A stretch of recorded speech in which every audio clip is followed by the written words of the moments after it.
Well, greetings and salutations, everyone. Welcome to the second meeting of Movie Club. We are so glad you're joining us here today. I'm, of course, John Campea. Sitting over here is Robert Meyer Burnett. Robert, how you doing? Doing well. I'm feeling metal. Metal, so metal. And sitting across from us is Ray Ora. Ray, how you doing? Hey, what's up? Guys, just for those of you who don't know, Movie Club is the gathering we all have around here, around the John Campea channel, to talk about one of our beloved movies.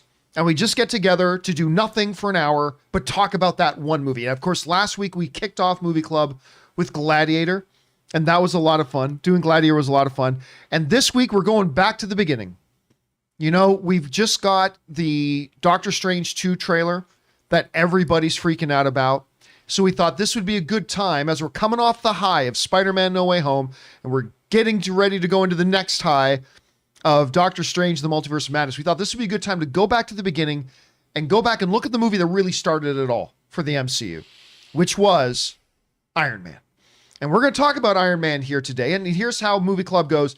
You know, me, Rob, and Ray, we're going to talk about Iron Man ourselves, gives our thoughts, go through the movie a bit. And then we're going to go into the second half of Movie Club. And then we want to hear from you. If you want to send in an observation, a thought, or whatever about Iron Man, and only about Iron Man, we're not here to talk about anything else except Iron Man, go ahead and use the Super Chat feature and send that in. And we'll read those off once we get to the second half of today's club meeting.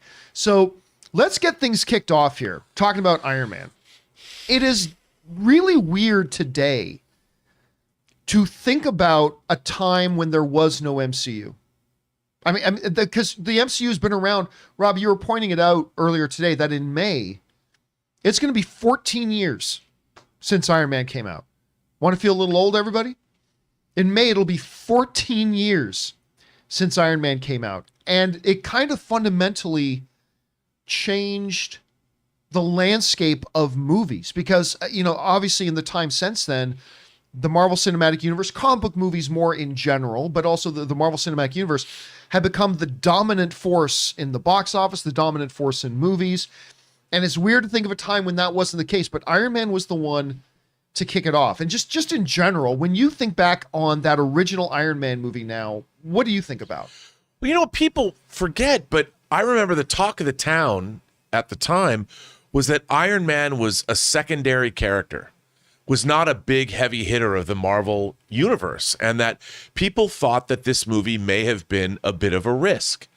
Now, I thought that was Robert Downey Jr., of course, famously had his tribulations, call them, and he was not necessarily considered a bankable star.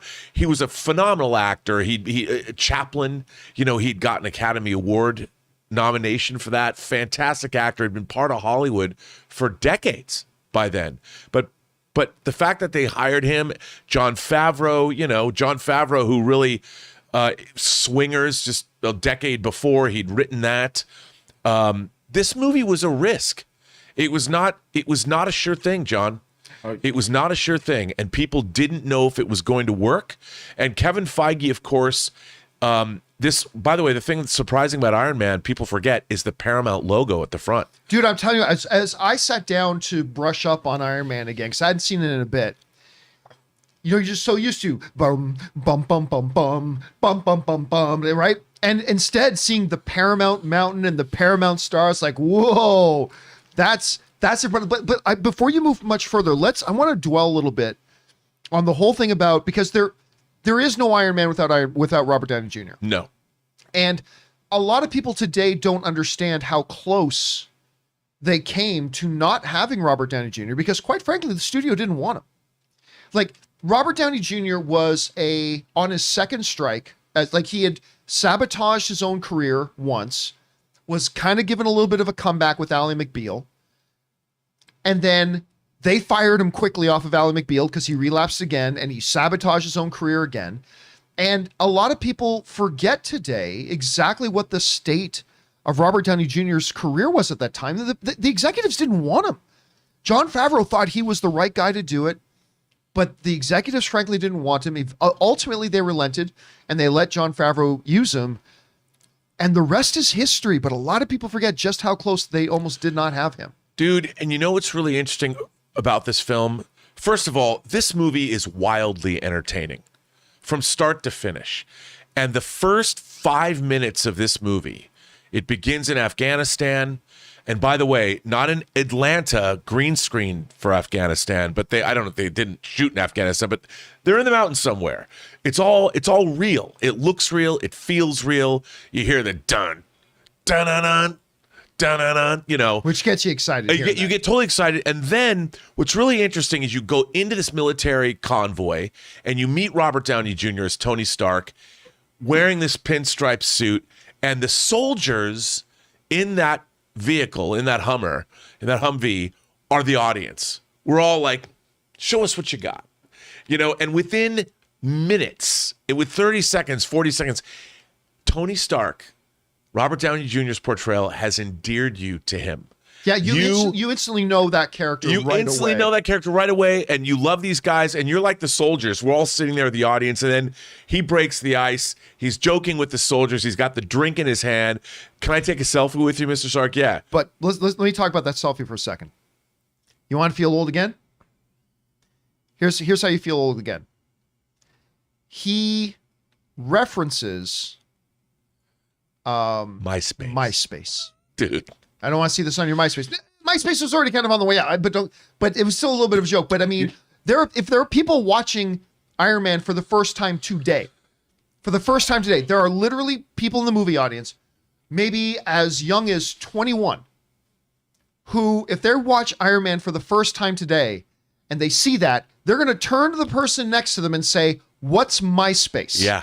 Just wrap your heads around that. No, and it's incredible the way you immediately love this guy, and then of course this convoy is attacked, and suddenly you're having fun and watching this fun, like the music is playing AC/DC and all this. And by the way, a really good decision, because it's very interesting. Like, a lot of movies start with a scene and something happens and then they go back. I thought it was really interesting, the fact that they made the decision to start the scene and then just jump back 36 hours. Because with that, like you said, you're getting us introduced to the character, the explosion goes off, and we're right in the middle of a firefight. And by making that one simple edit decision, by putting that first and then just putting up 36 hours earlier, they got us invested in the movie a lot faster, and we were there right away. Yeah, I've always been curious as to, did it play linearly? You know, or if it was, I don't know, I haven't read the script, but if it was more like that, if that was always the way the movie opened, I would assume it was always the way the movie opened. But then when you jump back in time, you meet Rhodey, it's not Don Cheadle, it's Terrence Howard as Rhodey. And then again, you're seeing Tony Stark's world. And what's so great about it is, the visual effects are not ostentatious, but they're great. Like his plane, the Stark jet, and all of the stuff, it establishes this very credible, you're in the real world. It's not too fantastical. It's not too, you believe that it's a rich tech baron, and it's not too over the top. It's firmly, I always talk about verisimilitude. You believe this. This is a real world. And to think where this winds up 14 years later, but here in Iron Man 1 land, it feels real. You believe it. Like this could be happening in our world, the world of 2008. Well, and I think that's really important. Again, we were talking about it again and saying, it's like, remembering that this movie came out almost 14 years ago. And for the most part, there are obviously exceptions. For the most part, the visuals kind of stand up. I mean, they've improved. But Ray, before we get into the details, we're going step by step through this. You watched Iron Man again. What's your general, when you think of Iron Man, what do you think about? Let me go back for a second. I was working at Lehman Brothers, or it was BNC Mortgage, then it went to Lehman Brothers.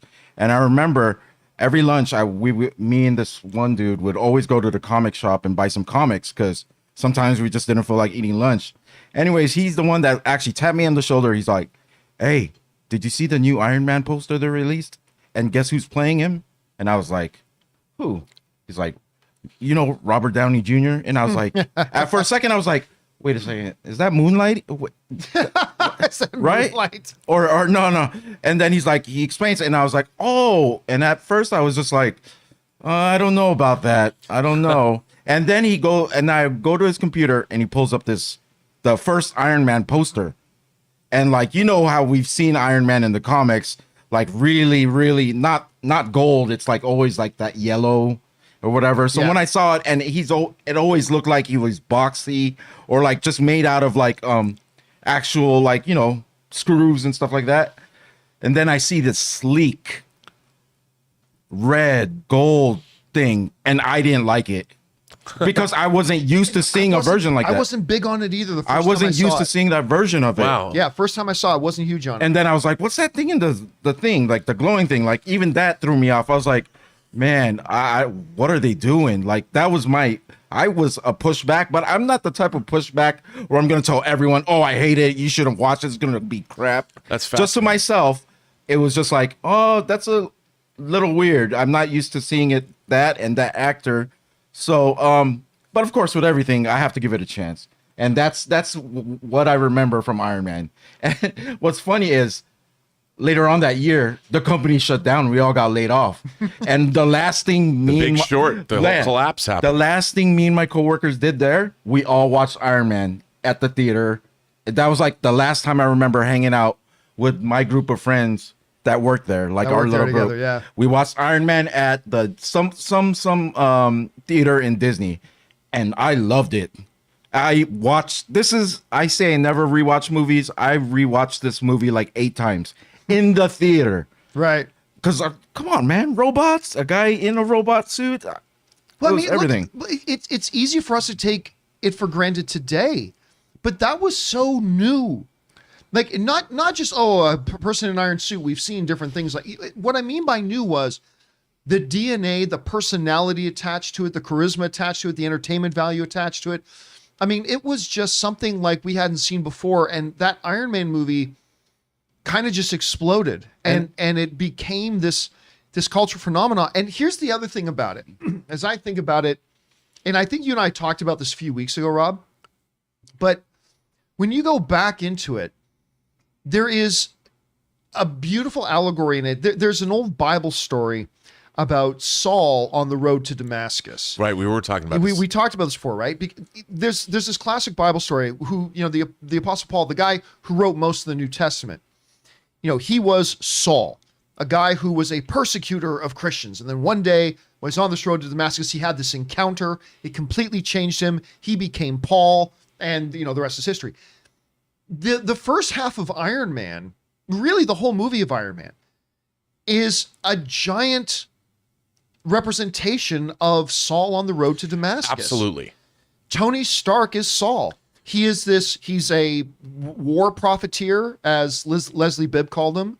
He was a guy who didn't care about all the violence in the world. It made him money. Peace makes him go out of business. He's all about selling weapons. And then he almost literally was on a road to Damascus, almost literally, has the encounter, ends up in that cave with Yinsen, who, by the way, I'm forgetting the guy's name who played Yinsen. He was one of the very first like big movie interviews I ever did on the movie blog. He came on the movie blog one day, but at any rate. He's the man with the glasses in the cave, right? Yeah, the guy who saves Tony's life. He has this encounter with him. So Tony has this dual encounter. First of all, an encounter with an incredibly good man in Yinsen that changes his life, but saves his life, but also an encounter with a truly up close and personal experience about what the weapons he creates are doing. Literally, the weapon causes his wound that almost kills him, and that's a living reminder, and it's with him the whole time. And the combination of those things makes him completely change his life. He is still who he is, but he's changed his focus, mission, everything in life. And I think that's what was what kind of captured the imagination of a lot of people watching Iron Man for the first time. It wasn't just your stereotypical comic book movie. X-Men changed that. The first X-Men movie changed that. But it wasn't just the stereotypical comic book movie. They put into it a deeply personal movie about this guy, Tony Stark, and this incredible journey he goes on. And they dressed it in this veneer of shiny red armor and explosions. And it just became a massive hit. But also, go ahead. No. Go ahead.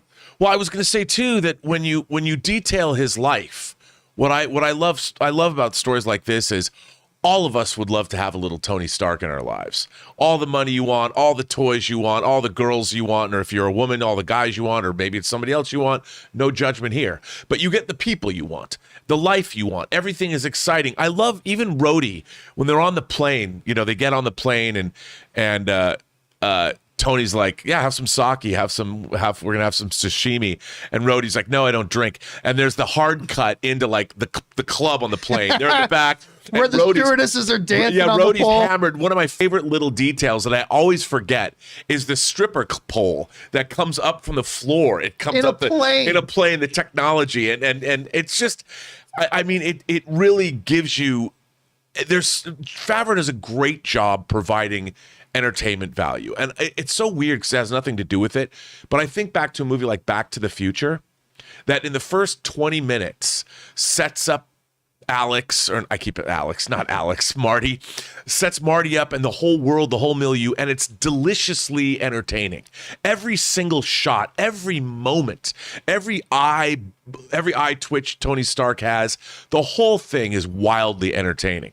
And in terms of a big tentpole movie, the direction and the writing and the performances and Matthew Libatique's photography, it's got a really great colorful yet contrasty look to it. So it has a really, I mean, when it's outside, you're clearly outside, but when you're in lit environments, it looks glitzy and expensive. It's just a really great time at the movies. And it's amazing because it takes a while for even the first Iron Man suit shows up at like 38 minutes in or something. And you've got this whole story, like you said, Road to Damascus. You know, I had said to you last week, I've always told people that want to learn how to write well, you have to know your Bible. And people are like, what does that mean, Rob? Are you mean to be all religious? The classic movies are based on I said, yeah. And if you were to tell somebody, and you brought this up to me, you're like, this is the Road to Damascus story, the story of Paul, the Apostle Paul. And who would have thought that in order to write a great Iron Man story, you would need to know that Bible story as the basis. But it's true. And I think that this movie, it keeps it intimate. You never really move away from Tony Stark. I mean, you see the terrorists and you get a glimpse of it, but the movie's really always through his eyes. Compared to now, I mean, the Marvel Cinematic Universe began with a very direct and simple story of one man. And who would have thought that that's how, I mean, 14 years later, you're watching the trailer for Multiverse of Madness. I mean, my God, who would have thought that this is where we started? But I got to bring up the fact of like my doubts of Robert Downey Jr. Like you were saying, that part where they're in just the army Hummer, right at the beginning, I don't know, within 2 minutes, I bought in. I was like, I don't think you're alone. I think that scene did that. This guy is perfect. I mean, because at the time I was reading, I know I was late. I was reading New Avengers, and Iron Man was in that team, and he was the one that I cared about the least. So when I heard it was Iron Man, I was like, you're right, Rob. It was a secondary character to me, but within the first 5 minutes, it was all out the door. I was all in. Woo! And that photographer you're talking about, and the special features, I think John Favreau specifically just wanted him. There's no one else. I swear there's like a little part in the special features about, what's his name again? Matthew Libatique. He's the Filipino. I think he's Filipino. But yeah. So that's all I had to say about that. All my doubts were gone right away because Robert he just brought it. And let me bring up something else here too. Talking about how he's, it takes like a full half hour of him actually building, because they could have just gone right into, well, I'm in the desert now. Quick, I need an Iron Man suit, and he's in an Iron Man. He's fighting things. John Favreau decided to spend that time on that character journey first. He had to have the character journey first, and they gave us that. But what reminded me of something, though, is once he built the armor, and particularly once he comes home, makes the Mark II, and then makes the Mark III, and he's standing there. By the way, one of my favorite lines in the movie, he's standing there as the machinery that puts the armor on him is also trying to take it off, and it's awkward. And Pepper walks in, it's like, what the hell's going on? And there's this awkward silence. Pause. And then Tony, let's face it, this isn't the worst thing you've caught me doing. And which is great. But what that whole thing reminded me of is, oh my God, I so prefer the real armor to the magic nanotech that he uses now. Now it's just sorcery and no, like no, don't get me wrong. I love Iron Man and all the future movies. I do. I love all of it in Endgame, Infinity War. But there was something really cool about the fact of him stepping into the stirrups, sticking out his arms, and the armor being put on him, and then he goes into battle. There's something so tactile, and it cool also about creates a reality. Yes, right, even though this exactly. thing, you believe it, and it never feels like, sure, some of the things the way he falls out of the sky a couple of times, it's like he could never survive that, but it's fine. I'll go with that. But you believe all of this because they take the time to make you believe in it. It's almost like that RoboCop sort of thing, where like you see the internal parts and you see where everything goes, and it's not just one piece. No, you know, I understand that once you've seen that over the course of a bunch of different movies, it would get old. So by the time you get to Infinity War, it's something new. He taps his thing. I wouldn't mind.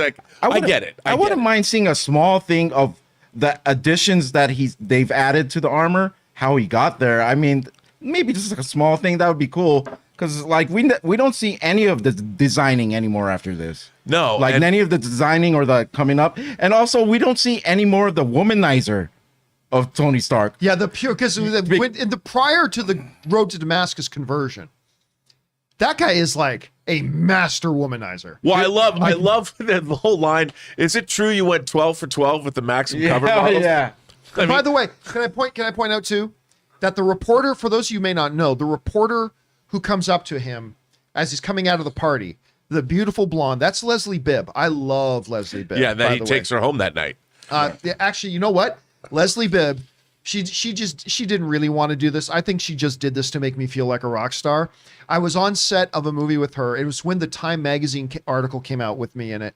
And she literally came up and asked me to sign her Time magazine thing. It's like, I knew she doesn't give a shit who I am. She just thought I can make this fool feel good for a second. But at any rate, but it's so funny that he ends up sleeping with her in the movie, and she goes on to marry Sam Rockwell in real life, who became Tony's foil. Hammer Industries. Who played Justin Hammer in the movie. So a little bit, for those of you who didn't know that, Leslie Bibb, that reporter, went on to marry Sam Rockwell. And I have to say that creating the secondary characters like Happy and also Pepper Potts, there's the great scene where Pepper Potts gets introduced and she has Leslie Bibb's outfit dry cleaned. Oh, that's such a good scene. And she has the line, she goes, yeah, I also take out the trash. Yeah. So after Leslie Bibb tries to diss her, oh, you still do his dry cleaning. Yeah, and I also take out the trash. I love that. And again, great writing, great character development. And it's just, again, what movies do so well, wildly entertain. And remember, Kevin Feige came off of, he worked for Richard Donner, but he's coming off of working on, he saw ran the gamut from Raimi's Spider-Man, Bryan Singer's X-Men, but he also saw Elektra. And he also saw Mark Steven Johnson's Daredevil, which was all right. I didn't mind that. But then he saw Ghost Rider. So he saw what works and what doesn't. And I think he really applied everything he knew to make sure he was the full producer on this movie. He shared that producer credit, but he made sure that we were getting the kind of movies. This was a summer movie, an entertaining movie, the beginning of a franchise. And as you watch this in the first half an hour, you just love this movie. It's just so much fun to watch. And speaking of secondary characters, we also got Clark Gregg. Is it Clark Gregg? Yes, Yep. Clark Gregg. He makes his appearance. He comes in later, though. Yeah, right. But still, like, he's really a foundational thing about the whole MCU. That's one of the things I love about the Agent Coulson character. He is such an in the shadows character that's barely brought up. But really, when you look at the role he has played throughout, going right into the first Avengers movie, his death becomes the rallying point for the Avengers in that. I mean, it was just great to see. By the way, I did want to point out one other thing, because we were talking about Reacher recently. Something else Favreau did beautifully. A lot of movies and TV shows today, when somebody's a villain, you can kind of tell that they're a villain. Like, we were just talking about Reacher. I love the new Reacher show. I do. But the one thing they really dropped the ball on in that show is that there was never any guesswork about who the bad guys were. Right. As soon as you met somebody in that show who was a bad guy, you knew they were the bad guy. No subtlety whatsoever. John Favreau had me guessing about Obadiah Stane one of the best scenes where he really threw me off the scent was when Obadiah comes over, pardon me, to Tony's house at night. Pepper's there, and he just got back from the board meeting in New York, and he brought New York pizza with him. And like they have this disagreement, whatever, and Tony's being stubborn. He's like, I'm going back down to work. And he's like, well, here, take some pizza. Take 2 slices, whatever. Like, he just did all these things that a good guy who was truly endeared to him would do. And right up until that moment, when they're at the party and Tony starts putting the pieces together that you are selling these weapons behind my back. Right up until that point, Favreau had me completely off the scent. I did not see it coming. Oh, you're absolutely right. You love Jeff Bridges. Yes. You know, you love his bald head. You love the beard. His name's Obadiah Stane. He's got that Jeff Bridges smile. You know, and you realize that these guys have been working together. Tony Stark, he basically raised Tony Stark. They've been together for a long, long time, and his whole life, actually. So the villain turn in this movie is also great. And when you find out, when he comes in later and he paralyzes Tony to steal the arc reactor out of his chest, you realize how evil he was. And he admits, I put that hit out on you. You know, I hired those terrorists. I told them where your convoy was going to be. And I hoped that you'd be dead and you survived, but you had one last thing to give me, your 9th Symphony. He plays it so menacingly too, as he's having that conversation with them. And that scene, the way they drain the color from, I'm sure they did that in post. The makeup, it wasn't in post. It was the makeup they did on Robert Downey Jr. in that. I looked at him and I'm like, yeah, that dude's about to die. It was great. It was beautifully quick too. It was done. a quick turn of his skin. Like you could see how much that arc reactor affects. Well, the quick turn might have been post, but I mean, like they showed like the makeup stuff when he was putting it on afterwards. I mean, oh my gosh, it just looks so sickly. And it was great. But again, you know, the movie doesn't need gigantic battles. It's one dude talking to a paralyzed dude who's sitting in a couch. Yep. And it's Jeff Bridges, and it's like, oh man, we all love it. He's the dude. You know, he's the dude, and the dude is a dick. And it's dude abides and is a dick. And it's so, I mean, what a great villain he is. And we also see how far ahead Tony Stark's genius and brain is from everyone else that's making weapons. He had these scientists trying to replicate what Tony Stark had. Oh, one of the best Jeff Bridges lines is, Tony Stark made this in a cave with scraps, while these brilliant scientists are trying to put it together. And so that science is like, I'm not Tony Stark. Yeah, that gave you a big idea of the gap between Tony Stark and the rest of the world when it came to this tech. And I'll tell you something else. I love my training montages. You must love training montages, John. I love training. I'm watching it and raised in the background. Time for a montage. It's not a montage. I mean, the whole development of the Iron Man suits is so much fun to watch. I mean, it's that's my favorite part. And again, it's one dude in his garage tinkering with his tech, and it's wildly entertaining. I mean, you could have a movie that costs $300 million, but that scene is as entertaining as any scene you would ever see in a movie. It was perfect. And by the way, speaking of the assembling and making the thing, he had an assistant. The damn arm. That is still there in Spider-Man No Way Home. Happy still has it in Spider-Man No Way Home. That arm, one of the funniest moments in all of this movie, is he crashes down after his first flight. Like he went flying around the city, crashes down. He's crashed down. The smoke clears. And then the arm comes in with the fire extinguisher. But before I just died. But before that, can I just talk about the Mark II suit without any of the color?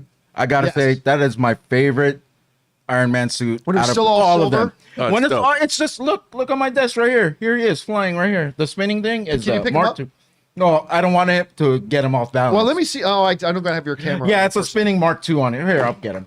Anyway, but yeah, it's the Mark II. Like, it's awesome. Like I liked it way before. So you got it? Is there any way you can show people what it does? Oh, no, I would have to balance it again, but they've seen it. Yeah, he's got this levitating. Yeah. This thing levitates on his. It's great. This incredible thing he's got. But go ahead. Well, no, I was. What? No, I was so like a excited. Spider-Man We're so excited scene. I for know. the Well, movie. it's watching this movie again, revisiting this, and knowing where they've gone. Again, this movie, most of it, if you think about it, a lot of this movie is just Robert Downey Jr. by himself. Yeah. Carrying every scene that he's in, and because they've established him as such a strong character, you can never get enough. If this movie had no other actors in it, you talk about Sam Rockwell. If this was the Moon superhero equivalent, like in his movie Moon, if this was the Tony Stark version of that, where we saw no other actors, it would still be wildly entertaining. And the scenes where, again, that wish fulfillment stuff, whether it's Spider-Man first learning how to use his powers, Yep. when he finally takes off Yep. in the Oh Iron my Man God. suit, and it's so much fun. It's wish fulfillment. Like, you can't help but go, God, I wish I could do that. Let me bring up one other person we haven't talked about yet. A character who I think is as much of the heartbeat of this movie. I mean, really, this movie is Robert Downey Jr. But below the surface, as much of the heartbeat of this movie as is Robert Downey Jr. is Gwyneth Paltrow Oh, yeah, absolutely. as Pepper Potts. Pepper, I've said for a long time, I do not like romantic relationships in my comic book movies. Makari and Druig in Eternals, I'll make an exception for. Peter and Gwen in Andrew Garfield's as Emma Stone, that'll make an exception for. But the best romantic relationship, I think, in any comic book movie ever and ongoing is Tony and Pepper. And when I was at the Endgame premiere, Robert Downey Jr. was on stage and he said, he brought out and he said, the true OG MCU heroine is Gwyneth Paltrow. And he brought her out and they just talked for a couple of minutes about how Gwyneth Paltrow laid the groundwork for what that archetype in the MCU could be. And as you go back and watch Iron Man again, she becomes the mirror by which we as the audience can see the transformation happening in Tony, because she is the one person that brings out the true humanity in him all the time, right?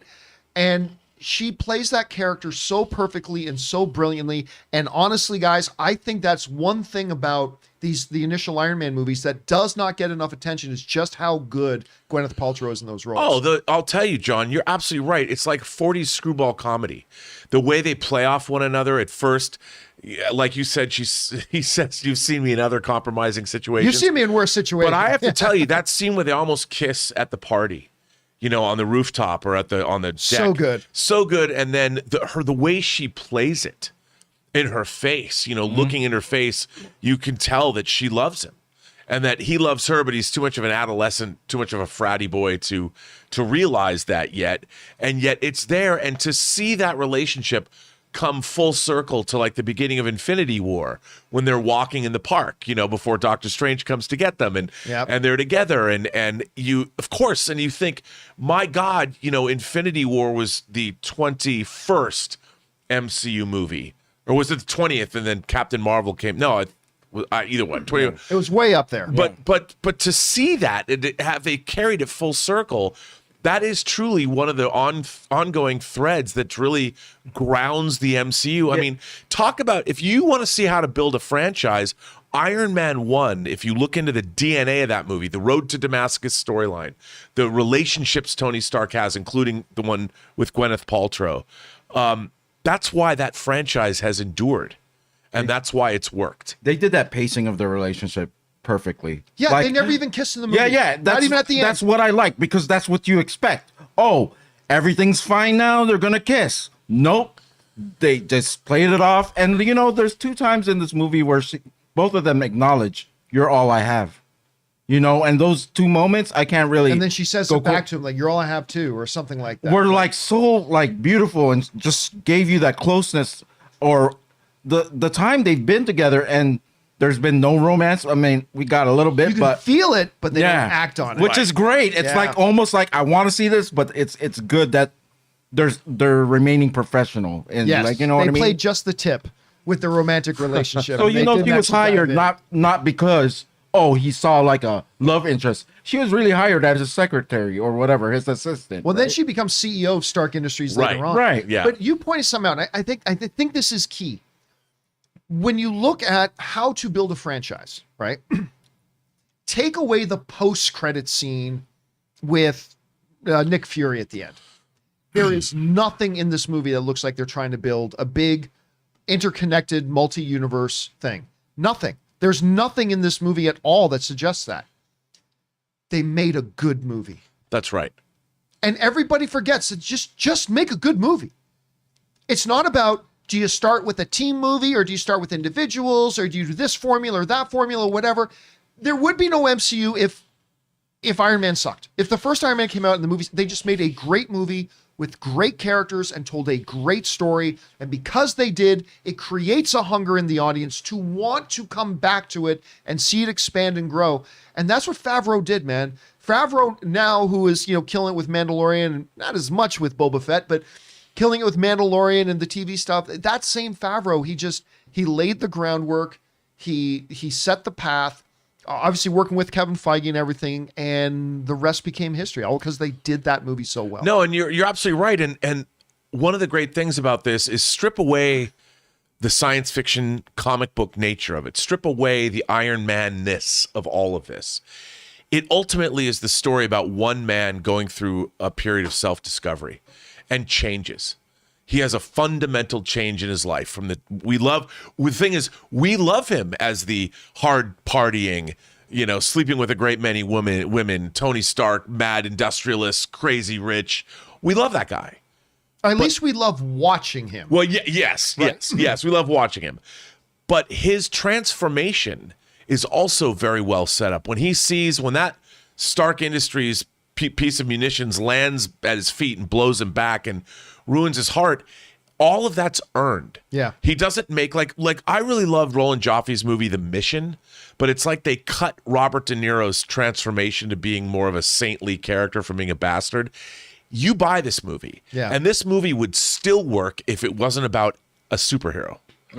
You know what I thought was really cool too? I was awed by just him at that desk where he's spinning around the little diagrams, like those holograms. Oh, yeah. I thought that was really cool. And like you Especially said, at the time. Yeah. And like you said, like his beliefs were changed. These aren't things that he had opinion of the day before. These are things that he grew up with. And you know how hard it is to change those beliefs. Yes. So it's very cool to see. I mean, they did it really well on screen. Like you got it without them having to say anything. You picked it up right away that's what was happening. Well, if they didn't ground it in the humanity, the superheroics wouldn't work. Yeah, or at least it would be fluff. Yes. It would just be fluff. All right, let's fast forward now because we got to go over here what the other people want to talk about here. But let's talk for a second about then what has become the standard and expected thing in all these movies.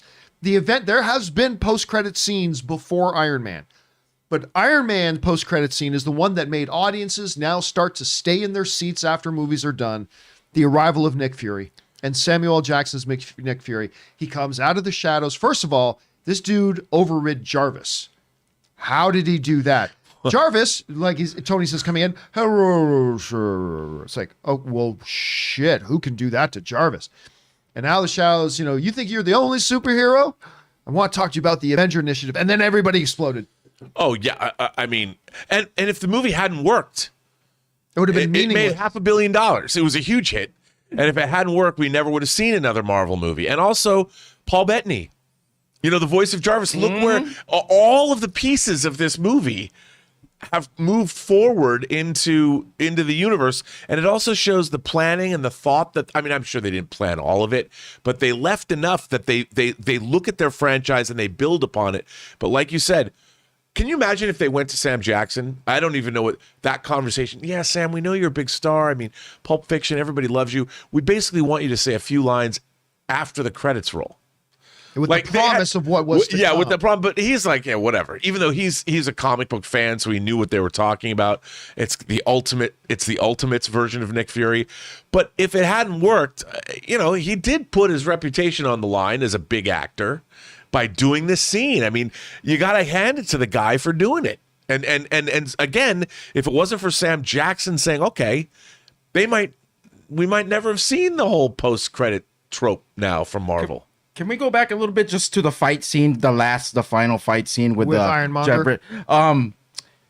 There's a part where Pepper Potts, she can't get through the door So Clark Gregg puts out. Oh yeah. Oh, what is that? A little pick lock device? The thing about him is when there's crap going down, he is the calmest, straight face. Like he's seen bigger things. Like you could tell. Turns his back to the door. Just does this. He's like, you may want to cover your ears. But that's all great character stuff. Right. You know, he's doing something with the part that might not necessarily been on the page, but the way he plays it. And he's an indelible character. All of the characters, even Happy Hogan, you know, is the way Favreau plays him. Yeah, John Favreau, 85 pounds ago. And then the part where they're looking for Jeff Bridges or Ironmonger, and she's the chains, and it's dark, and you see his eyes glow up. That's a great moment. That terrified me, and when he started running after her, that terrified me. Stand up in the eyes. Yeah, man. By the way, can I just mention one quick thing about John Favreau too? He actually came. We had our Masters of the Web. We do our Masters of the Web thing at Comic-Con. He actually came and DJ'd one of our Masters of the Web parties at Comic-Con. He was sitting behind that dude. There are levels of cool, right? I mean, right at the top is Samuel L. Jackson level cool, but just below that, there is John Favreau level cool. I mean, like Favreau is pretty slick. So anyway, sorry, you were going to say? Well, no. Well, what I was going to say is that, look, is the battle at the end of this movie between two suits, is it sort of perfunctory? Is it like RoboCop 2? It's better than that. Going back and looking at it now, what I still love about the battle is the stakes are still between two dudes. Yeah. Two guys. I mean, one unscrupulous, a guy who turns out to be a total bastard, you know, but it's still two guys fighting for their soul. Yeah, it's like tech versus tech. And it's like my tech is better than your tech. But it's also the two of them, their differing points of view. I mean, capitalism run amok, and a man who's had a change of heart because he's been on the road to Damascus. And it means something. It has power. It's not just, we're fighting the bad guy. I mean, it's the culmination of two very differing forms of American capitalist philosophy, and I love it. You mean their initial struggle with each other or their conflict remained the same throughout. Nothing changed, which is great. I thought that was great. Yeah, and if, you know, it could have just been a mustache twirling villain, but because Jeff Bridges brings nuance to it and the way it's written and directed, it matters more. As opposed to like, well, now we're going to have the big fight at the end, which now has, to be fair, has become a trope in a lot of these movies. The freeway fight was great, too. When he throws him into the bus, and then, all of that was cool. And that was early on when they didn't have all the money they needed to make these giant, elaborate scenes, and they weren't shooting. Another thing I have to say, the fact that most of this movie is shot on real locations as opposed to being in green screen environments. Yeah. I mean, sure, Tony Stark's house, and they do, but it looks like, they shot this plate was shot in Malibu. You're not looking at an entire digital matte painting of something that isn't real. There's a lot of reality in the film. Even the plane in the Stark jet. It's hard to make planes look realistic in movies. They're better now, but it used to be really hard, especially 14 years ago. But that plane looks seamless, even though it's the futuristic thing, and that helps the movie too. Is that it's not shot against a bunch of green screen backgrounds. All right, and some of it was. I mean, but I mean, locations for the most part. I mean, we could sit here and talk about this movie all day. But we also need to hear from you guys and hear what you guys have to say about this movie and your thoughts about it and everything. So let's dive in right now and start hearing what you guys are saying. So Cutter Hale writes in and he says, am I with the right? Yes. Cutter Hale writes, this movie takes me back to second grade. I was 8 when it was released. It is 14 years ago. I was 8 when it released. I'm now 22. Bridges was a perfect Obadiah, and the final battle is awesome. Listen, I don't even think Obadiah is the greatest villain, but the whole reason that worked is because of what Jeff Bridges brought to that character. Yes. I mean, he was just so good as Obadiah. All right, Cam K writes, this movie is the genetic mutation of cinema that led to the evolution of movies through natural selection, the essential spark to the MCU Big Bang. Really is. I completely agree. And again, it's all about just making a good movie. Start with great characters, a great story, make something great. Imagine if they had opened the MCU with, let's say, the first Avenger or Thor. It had to be Iron Man. It had to, right? I don't know. I think because Thor is also so good. Yeah. But because of Coulson's role in Thor, you do need to start with the first Iron Man. But if they adjusted a little bit, I think you could have started with the first Thor, just because that movie, again, a movie of father and sons with great characters and a great story with a great director in Kenneth Branagh, who, you know, might win an Academy Award this year. But you're right. It was like that. In terms Iron of Man- tears, Thor, you knew how powerful he was. Like, people buy in. That's Captain true, America, Thor, everyone yeah. loves Captain America. Iron Man's the one that had to win everyone over as a... I'll be honest with you. Going into Iron Man, before I saw the first Iron Man, all right, I talked for over a year about how I think this is a mistake. I thought so too. Who's Iron Man's just a poor man's Batman. That's what I said. I said that Did for you a year. really? 15 years ago. I said that. Now, y'all can laugh at that now, I'm not. but a lot of people agreed with me at I the did time. too.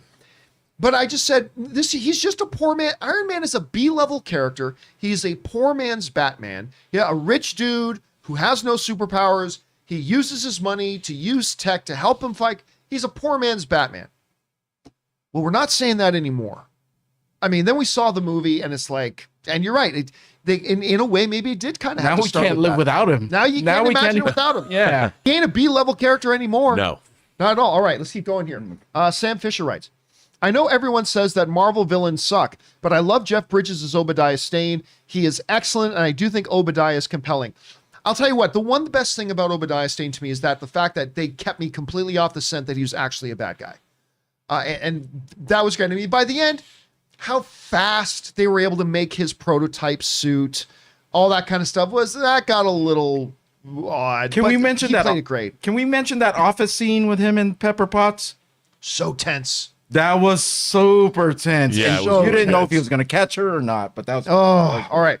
Next up, we got Ryan Lohner who writes, that's Ralphie from A Christmas Story who gets told the box of scraps line, and just remember he'll get his revenge in Far From Home. Wait a minute, that was the same guy? The scientist guy? That is the scientist is the guy. scientist, yeah. I knew it was him in Far From Home. I didn't realize that was him in that scene. Oh, yeah. I totally forgot about that. Well pointed out, Ryan. Who, by the way, is now making a sequel to A Christmas Story. Oh, yeah. I'm nervous about that. I know that was a great idea. All right. Sentes Henderson writes, what I love about this movie is its simplicity. It focuses on the man rather than the heroics, something Superman the movie perfected and was the template Favreau used for this film. It works greatly. It really does. When you focus on Tony Stark and not Iron Man, at least Right. to start, then you lay the foundation for everything. It's one of the reasons why I love Man of Steel as well. Like when we meet Clark, he's got his powers, obviously, but we get to know him. We see him as a child developing the unique struggles he has, all that kind of stuff. That's why it's, to me, the most underrated comic book movie of all time, Man of Steel. But they did that in Iron Man. It's all about the guy first, the armor second. And I think that's a beautiful part about it. All right. Ryan Lohner writes, I can't explain it, but Terrence Howard is still my primary image of Rhodey, and I still think of Don Cheadle as the new guy. I do too. And Don Cheadle is Academy Award level actor. He's amazing. By the way, his introduction to Iron Man 2, yeah, it's me. Deal with it. One of the best actor transfers ever, but I still think of Terrence Howard. See, I think Terrence Howard does a good job here, but I love Don Cheadle, and I love when he says in Endgame, we're all about that superhero. Hey, new girl, we're Hey, all new about girl. that superhero life. I love Don Cheadle so much. I can't even tell you how much I love Don Cheadle. Tony Stank.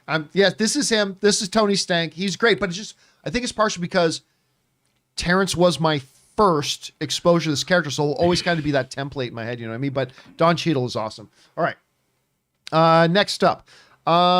Who is next? It is Darrow Best Wadley who writes, I know we all love Don Cheadle, but I really wish we would have gotten to see Terrence Howard suit up as War Machine. Yeah, me too. I loved he and Tony's chemistry in the movie. It was good. And when you get to that scene when Terrence Howard looks back at the silver suit of armor hanging there, and he says, next time, baby, and it breaks your heart a little bit because he never got That's to true. do it. But that's Never a great got- moment. It is a great moment. All right, next up. Peter DeLuca writes, I just want to show my support for the format. Thank you so much. I attended UNLV as a film student back in 2012. Nice. And this really brings me back to some fun film classes. Oh, thanks so much, Peter. And thanks for joining us here in our little circle of love known as Movie Club. The Running Rebels, baby. The Running Rebels. Down with UNLV. We were just talking about them the other day. We were just talking about the run, bringing the NBA team to Nevada. All right.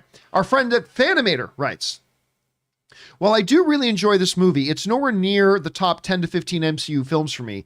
The pacing is slow in some places, but it's good fun, 7 to 7.5 out of 10. I think it's more, I honestly don't think that it's slow in places. I think it has a deliberate pace.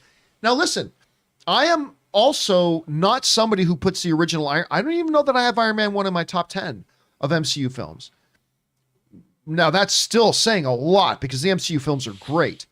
But I don't know that this had any pacing issues. I never felt pacing. No. I always felt the story was always moving forward. See, I compared, like, it's really difficult. You know how much I love Infinity War and Endgame. I look at those movies, I can't believe they exist. I love the first Avengers. But to me, let's take this out of the Marvel equation and just look at it as a science fiction fantasy film. It's a really solid film. I mean, it really has, it stands up next to some of the great sci-fi fantasy films of the 20th and 21st century. All right, next up, we got Mighty Tank 1 who writes, Obadiah was a great villain, probably the best in Phase 1 next to Loki. Surprised he hasn't been mentioned since they made him out to be a big part of Tony's life. Well, yeah, somebody can be a big part of your life, but the moment they ultimately viciously betray you, they ain't a part of your life anymore. He was out of the MCU pretty quick. I'd be open to a return of Obadiah somehow, some way, but yes, I don't think he's a great villain. He's played great, but yeah, probably next to Loki, he is probably the best Phase 1 villain. Well, then this Red Skull. And plus, I don't think he ever gave anything to Tony that he uses now, where he would be mentioned. Yeah, he was the business guy. He was just trying wasn't to the science undercut guy. Tony. Yeah. the whole time. All right, next up, we got Out of Time, who writes, Tony Stark was able to build this in a cave with a box of scraps. That's a great moment in that so movie. great. I love that. Jesse Tony writes, Stark. still one of my top MCU movies. The movie that started the passion that has lasted half my lifetime. I saw this when I was 10 in theaters, then went and bought an Iron Man toy I still have to this day. Yes, sir. Question time. Over, under. Let me give everybody in the chat an opportunity here. Over or under 2.5. The number of Tony Stark / Iron Man 1/6 figures Robert Meyer Burnett owns. Let me ask you, let me give everybody in the chat a chance because we got about a 15-second delay. But over under 2.5, the number of Tony Stark, Iron Man 1/6 figures that Robert has. I mean, everybody is putting it over except for John Chung is saying under, but everybody else is saying over. Okay, Rob, over or under 2.5? Way over. Oh, do I ask? Way over. How many? Yes, I can't even. I have to count them. As a matter of fact, I just got another one. I just got the battle damage Mark 85 from Endgame. When he says when he snaps his finger.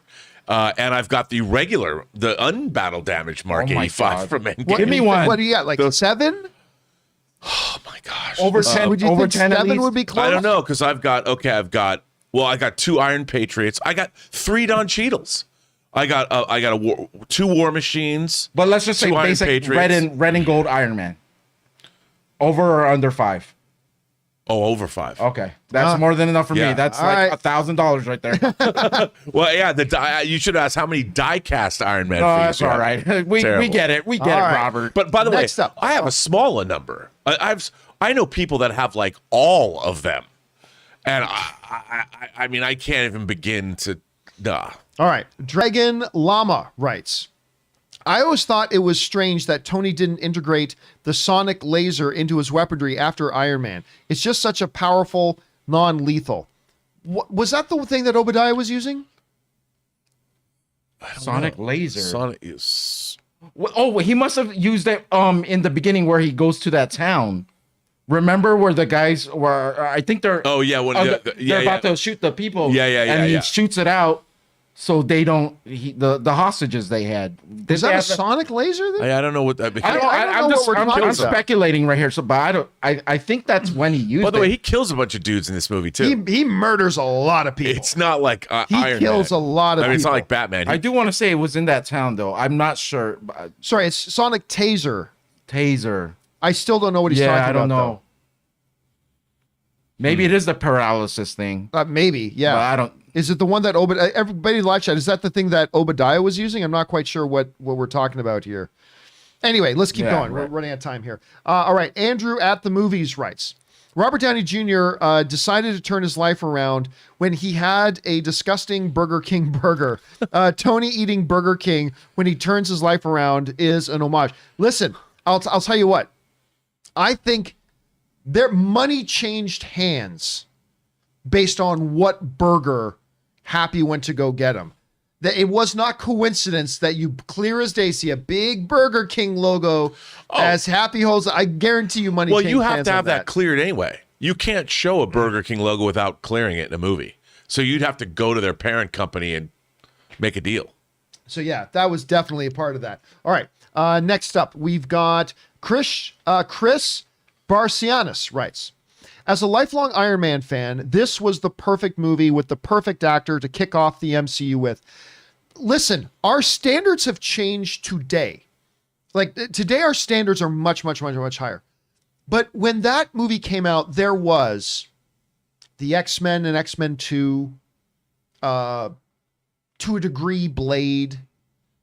But like comic book movies en masse made to that level was such an unknown commodity at that point that, yeah, if you're an Iron Man fan and you go and you see that, I mean, you legitimately, there was an argument to be made that maybe that was the greatest comic book movie of all time when it came out. I still think that was X-Men 2, but there was a legitimate argument to be made at that time when Iron Man came out that this is the greatest comic book movie ever made. And if you're an Iron Man fan, that had to feel really good. All right. Aiden Foley writes, Yinsen doesn't get enough love. Absolutely agree. He repurposed Tony Stark from an egotistical maniac to full-fledged superhero. Yinsen helped save the universe. He really did. Yep, he did. And you're right. That is a character that gets forgotten really in the lineage and the story of the MCU. I mean, understandably so. He's only in the MCU for like a half hour. But still, that character. And by the way, I noticed something that I never realized before. When Tony goes and takes out all those terrorists attacking the refugees, that is Yinsen's hometown. Earlier in the movie, in the cave, Tony's asked, where are you from? And he says the name of this city.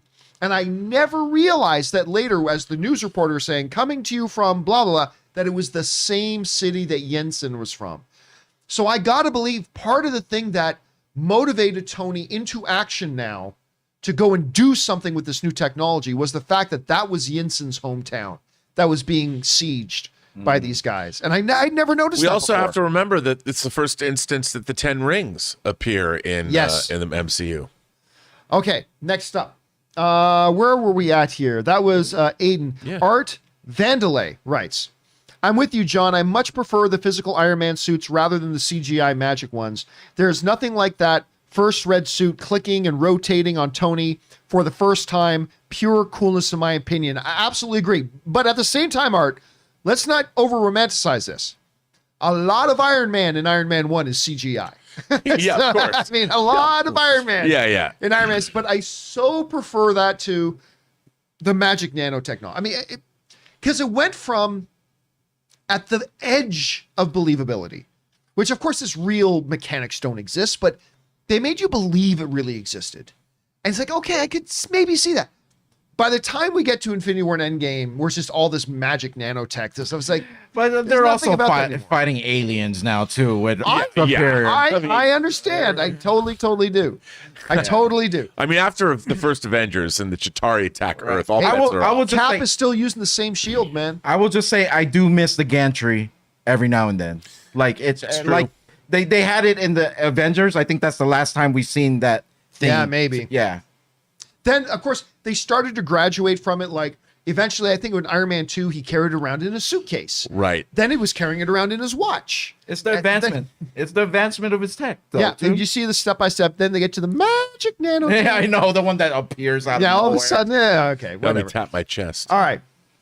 Next up, where are we at? We are Cutter Hale, who writes, the truth is, I am Iron Man. Also, the greatest Marvel couple is Tony and Pepper, hands down, in my opinion. The opening scene is awesome. I love this movie. I mean, they check off so many boxes. They win in so many of the areas. Great individual character. Great. Check. Great interdynamic relationships. Check. Compelling villain. Check. Great action. Check. Proper story pacing. Check. I mean, they just run the gambit of it, Cutter, and they do such a great job of it, and I love it. All right, Teabagger writes, do you see the new Michael Keaton Batman's? We're here to talk about Iron Man, dude. Ryan Lohner writes, it's so easy to forget that when this movie was first announced, basically no one outside the most hardcore Marvel fans had any idea who Marvel was. Again, you go back to that. Like, when I tell some people today, you got to understand that at the time, Iron Man was essentially a B-level character. Iron Man is not a B-level character. You weren't around. Yes, he was. Now, the hardcore Iron Man fans of the time would also protest, but he was. If you're a comic book reader, I mean, he was in the mix of the main characters, but the movie-going audience didn't know who Iron Man was at all. Yeah, absolutely. I mean, you knew Spider-Man, you knew Captain America, you knew Thor. A lot of us are still coming off of those cartoons. That's, exactly. That's the only Marvel stuff we saw, and we never saw Iron Man in any of those cartoons or lead. There was one, remember Iron Man Adventures or something like that? Yeah. It got canceled. Canceled. All right, next up. We got Julian Mott who writes, love you guys and love this movie. Hi, Uncle Ray. Hi. Love to see, and you know, we really love doing Movie Club. This is only our second episode, but this has been so fun so far. All right. Roman Guglielmo.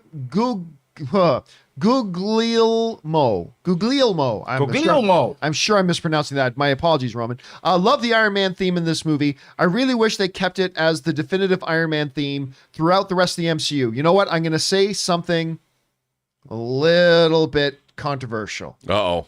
What theme is he talking about? The dun dun dun dun dun dun yeah, dun the dun dun dun dun dun is okay. Overall, like, okay, let's go back. I'm going to bring up Man of Steel again. Go back to Man of Steel and First Flight. And the music that plays with First Flight. Man. No, just wait. Hear me out. Now when you come to Iron Man and you go to his first flight, as he's flying over the carnival and going around the city, it sounds like a bad Casio keyboard drum machine.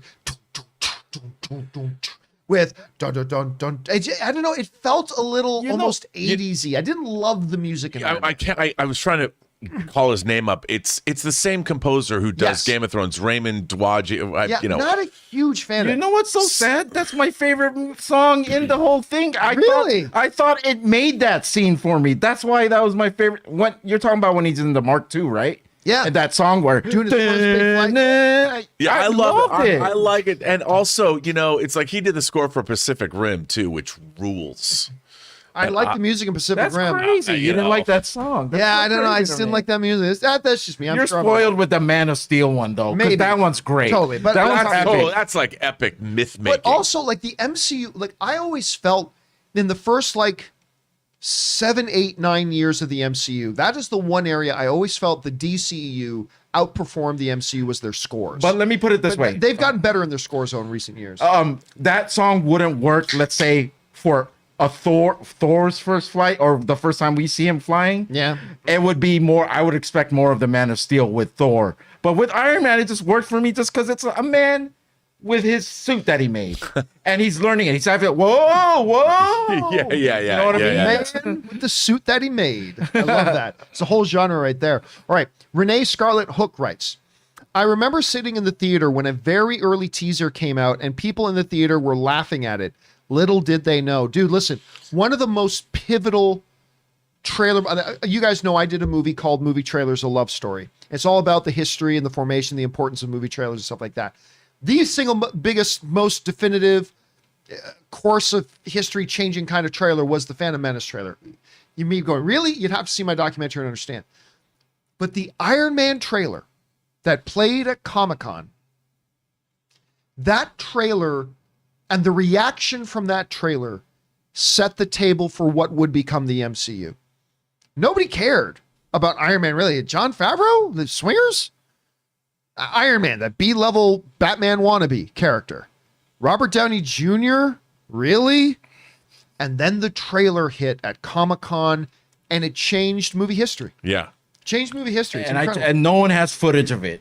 Like, that's what sucks. No, I would rewatch that reaction on YouTube if someone put it up, but there's people nothing. were dubious, man. They Even were at Comic-Con, dubious. they were dubious. Yep. Until that, I was there when they showed that trailer, and it was like, yep. All right, we keep going on. Thanks for that in, Renee. Next up, we got Dan's Productions writes, I was 9 when Iron Man was released. There you go. Tammy Komar writes, thanks for doing this. Well, thanks for being here, Tammy. It's good to have you here. The man with the master plan writes, the fight scene is still one of the best MCU action sequences. Thank you for this movie club idea. Well, we love doing it. Yeah. And yeah, you know what? Going back and watch it, the one scene that's really kind of cool in that fight scene near the end. Oh, the guy riding by on the motorcycle, Obadiah just grabs the motorcycle. The guy goes, ah! He just flies off the bike. Then he takes the motorcycle and swings it at Tony. That's a great moment. It's great.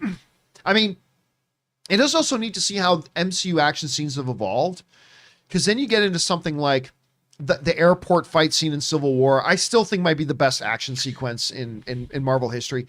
But then right up there is the bus fight in Shang-Chi. I mean, that is like one of my because favorites. again, you go back to the physicality of it. Yes, which is really great. But yeah, it all started right there, man. All right, Mr. Hank Dunn writes, I wish Disney never bought Marvel. Iron Man 1 has a sense of our world that we haven't seen in a while, and it would have allowed for more mature content. Here's the thing. I'm gonna disagree with you, Hank. What's mature? What's mature? Because I'm telling you what, we get into things like Endgame, Infinity War. We're not just talking about the deaths of half the people in the world. When you get into sequences like Scott Lang thinking his daughter is gone, and then trying to find his daughter, and that moment in that movie when he finds his daughter, now kind of grown up. When you look at a lot of things that happen within the MCU, whether it's the death of Odin, or the destruction of Asgard, or the snapping away of half-life on Earth, and what state does that leave the world when half the population suddenly disappears, and you got superheroes going to support groups. When you take situations like that, when somebody says to me, yes, but they don't do mature content, I want to ask, what are you talking about? I think I know what he's talking about. What do you mean? This is one of the times where I could remember after Tony Stark gets out of the cave. Remember the main bald guy? Yeah. He had skin and blood peeled off from the side of his face. Yeah, and I think he's talking about that, and bullets are flying and blood. Yeah, like that. But is that what we mean by mature content? I think it's more of a quote unquote real world feeling. Yeah, like exactly. This movie feels like, even when him and Leslie Bibb jump on the bed. Right. Like he meets her and they're gonna get boom, chicka wow wow. That I get it. I get what I get what people are talking about. But here's the thing. Here's the thing that I remember when I saw this movie and there was talk about making an MCU. I was like, how the hell are they gonna make this Iron Man fit with Asgard and the Rainbow Bridge and Odin and the Warriors 3? In my mind, I'm like, how? Because I was like, this is so set in the real world. The fantastical elements were downplayed. The technology was downplayed. And I'm like, how is that going to work? Much less work with a Captain America that they're going to start in World War II. How are those things going to come together? And I don't think they could have if you had to embrace the fantasy sci-fi elements to all of this, or you couldn't have done Thor. You couldn't have gone to Asgard. You couldn't have seen the Rainbow Bridge. You couldn't have seen any of those other. You couldn't see Loki. How do you make a Loki if you didn't go more into the fantasy realm? There would never be an MCU if you kept it this grounded. And also, John, remember the scene when they first captured him and they lift up the thing? That's terrorist stuff that happened. That was happening. You know what I mean? Remember when they had Robert Downey Jr. and they pulled off the? Oh yeah, they had him in front of the camera. I was like, oh my god, this is not something I expect sure, but from still, but it's not like they banned that. Let's fast forward a little bit to something like Captain America and the Winter Soldier. Like that is. Oh, that one's brutal that too. That is political intrigue. Yep. Whatever. You got Nick Fury dying on an operating table. You That's have right. like all this stuff going on. Civil War has like massive, like they're struggling with issues about where is the line drawn between personal patriotism and governmental patriotism, and like which line do you need to watch? I mean, I just disagree with people when they say that. Now, the other thing you got to keep in mind too is even if the MCU always stayed at Paramount, eventually it was going to go more fantastical. The more you get into that world, whether it's the stepping stone of Thor, whatever, the more and more you go into that world, it's going to get more and more fantastical. And if Paramount never let it do that, then it wouldn't have been the success that it is today. No, and I think back to Endgame. One of my favorite scenes in the whole MCU is when Cap is talking to Natasha, She's just sitting behind the desk, and he's come to visit her, and they talk about there's whales, and it's just two people dealing with the weight of the world in the last 5 years and what they've coped with. The fact that they've managed to keep the Marvel Cinematic Universe as adult and mature as it is dare I say a marvel. A marvel. All right, next up. Thanks for writing that in, Hank. I appreciate your sharing your point of view on that, man. Sin Vendetta writes, Tony, I don't want to see this on your MySpace. Please no gang size. No, I'm kidding. Throw it up. Yeah, that. I mean, right there, right in the opening of the movie, you completely know everything you need to know about Tony Stark. Yeah. Right? Like everything you need to know about. Except such a which great brand moment. of whiskey he drinks. So good. Okay, Marcy X writes, it was Terrence Howard that recommended Robert Downey Jr. for the part of Iron Man. I had heard, I don't know that he was the originator of that, but I heard he got behind it. Yep. That he was totally behind it. And I mean, I don't know what the full story is, but the meltdown of the relationship between Robert Downey Jr. and Terrence Howard is really one of the more unfortunate stories in Hollywood, actually. All right, next up, we've got Glenn Mark writes, Rhodes, they tell me, if I presented you with an award, you'd be deeply honored. Stark. Of course. Wait, a Golden Globe? Send it back with Tom's stuff. By the way, that whole thing where they're saying this big prestigious award, blah, blah, and he gives it to Tony in the casino. And I think I might have missed it the first time I saw the movie, but then as Tony's walking out of the casino, he just hands it to the valet. He goes, here you go. Like, it's supposed to be this big, important award. Again, telling you everything you need to know about the character. All right, Addison writes, there's just something about the color grading in this movie that's really special. The reds pop on the suit, and it's so visually pleasing to look at. Yep. It is a very, what's the best way I know how to, not only is it a very glossy kind of movie, in basic terms, it felt like the contrast has popped up a bit. Yes. You know, in modern cinematography, the modern trend in cinematography is to desaturate a bit, lower the contrast ratio, reduce that HDR. And I get that. And you can almost tell the era that the movie came out of by looking at the color profile of it, but it did really pop in this movie. Well, that's where they didn't forget it is a comic book movie after all, and they wanted to give you that vibrancy and without making it too like we're not in the real world. We're doing Dick Tracy. Like the shot of the hill of the house. Like the house was super bright, and then the rest of the hill, and then even in his little workstation, all the bright blues where you could tell the computers were. It was great. It's a very colorful film. All right, next up. Esteban Reyes writes, the greatest line ever. Tony Stark was able to build this in a cave with a box of scraps. Again, I could hear that. I mean, because not only are you getting to understand his frustration, what's going on, it highlights, hey guys, I know you're watching a movie, but in case you forgot how remarkable it is what this character did, Obadiah is going to remind you. And I think that's a very key part. And you're right, Esteban. It is a great, great line in the movie. All right. Osam Pavon writes, love all the content. For me, '07, I was at Blockbuster Video and I read it in a magazine. Rob Macross rules. Oh, Macross, they're talking about the planes. Yeah, I mean, I still remember the first time I heard they're doing an Iron Man movie, and then when I heard they got Robert Downey Jr. And I remember thinking, like, I at the time was like, you know what? I could see Robert Downey Jr. as a Tony Stark. I mean, he wouldn't have been my pick. I wouldn't have pulled his name out of the hat. But once they said they got him, I was like, you know what? That could work. But is he gonna drug out again? Is he gonna? How they're gonna get halfway through this production and then have to stop production? Because I think Paramount was wondering the same thing. I think they were very much wondering the same thing. Because you also heard Tom Cruise like name thrown in there too, and you're back like in the '90s when they were going to you're like Robert or Tom Cruise. You know, I don't know. All right, next up, we've got Glenn Mark writes, Stark, who are these people? Yinsen, your loyal customers, but only one is the Lord of the Ten Rings. Yeah, I mean, again, it is kind of funny the way they decided, you know what, we're going to retcon what the 10 rings meant, and we're going to actually do the real 10 rings at some point. But it is funny going back now and seeing them talking about that. All right. And next we got Power is Power, just sends in a super chat to be supportive. Thank you, Power. Dominic Suma writes, in my opinion, the suit looked worse in each subsequent movie. I don't disagree. I don't disagree either. It looks this iteration of the suit, the Mark III at any rate, is the best that suit ever looked. No, I get it. But yeah, the comic book, John, I don't give a shit what they did in the comic book. In the movies, I personally think this was the best looking iteration. It's a great suit. You know, I really didn't like when they went to the triangle arc reactor. But Johnny, in the I know they did in the comic books. Again, I don't give a shit that they did in the comic books.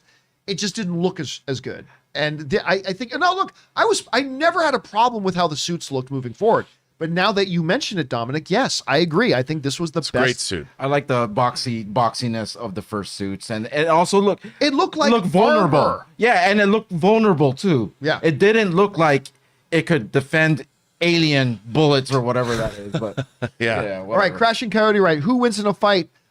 Tony from Iron Man 1 or Season 1 Oliver Queen? Oh, Tony from Iron Man 1. He's got, I mean, Oliver Queen in Season 1 of Green Arrow's got some nice arrows and everything, but Tony still has the Iron Man armor. All right. Glenn Mark writes, Stark is a mini arc reactor. Yinsen, what can that energy help you do? Stark, 3 go-go girls per second. I mean, but one of the things was really cool in that scene when he talks about how much can produce, I don't know what he said, 15 gigajoules or something like that. And Yinsen, that can power your heart for 50 lifetimes. Or, no, that can power your heart for 15 lifetimes, he says, or something really big for 15 minutes. It's like, oh, we know what he's talking about. Right. That was such a great line. All right. Daryl Best Wadley writes, Leslie Bibb married Hawkeye in the movie Tag. Oh, like in the movie, the character. Yeah. I love Leslie Bibb. But again, I just think it's so funny that Leslie Bibb from Iron Man 1 eventually goes on to marry Justin Hammer. Eventually goes on to marry Sam Rockwell. All right. Tariq Dingle writes, Iron Man, still in my top 10 MCU films. What a year 2008 was with this and The Dark Knight, the beginning of the biggest film franchise and arguably the greatest sequel ever made.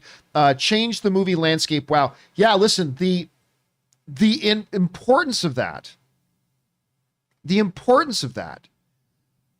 of that year, because you're right, Iron Man it opened the door for what would become the most powerful force in the history of cinema, the MCU.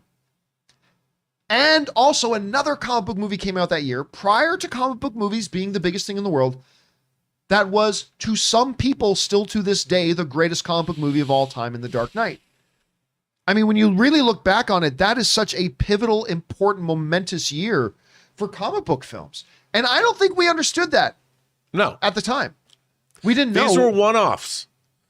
You know, we didn't know that there was going to be a whole, I mean, obviously the promise of the MCU was there, but when I first saw this, it was an unknown quantity. They did not know how much money this was going to make. And remember when Dark Knight came out, Batman Begins did well. And people liked it. Yeah. But The Dark Knight, that Heath Ledger performance was beyond, and he had to deal with the same thing Iron Man had to deal with. As people like, Iron Man, they were what? And people like, Heath Ledger's playing the Joker, what? And both movies surprised the audience. And now here, it wasn't until years later that we can look back on it and go, oh yeah, look at what a year that was. All right, and finally, the Jughead1 just sends in a super chat badge to be supportive. Thank you, Jughead1. We appreciate that. And guys, that'll wrap up this week's meeting of Movie Club. Our meeting is now adjourned. Thank you, everybody, for being here and hanging out and talking with us about Iron Man 1. I realized just before we started recording that we had not yet picked out a movie for next week's Movie Club. So watch the John Campea Show tomorrow. We will tell you tomorrow what next week's Movie Club movie will be, so you guys can do your homework and get caught up on it and ready for next week's installment. So we will let you know what that is there soon. Anyway, guys, thank you so much for being here. Rob, thanks for joining us. Ray Aura, of course, for being here as well. And thank you to all of you guys who've been following around and sitting around and having the biscotti and sipping our coffee and talking about Iron Man 1. What an incredible film. Anyway, guys, thanks a lot for being here. My name is John Campea, and until next time, my friends, bye-bye.